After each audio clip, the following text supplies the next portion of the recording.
আসসালামু আলাইকুম রহমতুল্লাহ বরকাত। কেমন আছেন সবাই? আশা করছি ভালো আছেন, সুস্থ। এটা হচ্ছে 30 টনের একটা ইয়র্ক প্যাকেজ ইউনিট। তো ইউনিটটা হঠাৎ করে ট্রিপ করেছে, 2-3 দিন চলার পরে ট্রিপ হয়েছে।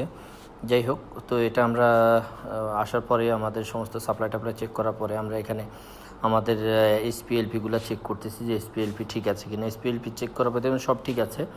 তো পরবর্তীতে আমরা ইউনিটটাকে রিসেট করে আবার চালাই দিলাম এবং কম্প্রেসারের অ্যাম্পস কি ঠিক আছে কিনা সেগুলো আমরা দেখতেছি প্রত্যেকটা ফেজে, যে ফেজগুলো ঠিক আছে কিনা। তো দেখলাম যে আমাদের প্রত্যেকটা ফেজে ঠিক আছে এবং কম্প্রেসার ঠিক অ্যাকুরেট অ্যাম্পিয়ার নিচ্ছে, খুব একটা বেশি না। 10 টনের কম্প্রেসার 26 অ্যাম্পিয়ারগুলো নিচ্ছে। এটা ইয়র্ক ইউনিটের আমেরিকান। তো যাই হোক, সবগুলো চেক করার পরে আমরা একটু নিচে গিয়ে আমাদের থার্মোস্টেট দেখলাম যে অটো বা ঠিক আছে কিনা। সব চেক করার পর দেখলাম না আমাদের সব ঠিক আছে। আমরা কম্প্রেসারগুলো সাকশন লাইনগুলো ভালোভাবে চেক করলাম যে ঠান্ডা আসলে সুইটিং হচ্ছে কিনা ভালোভাবে।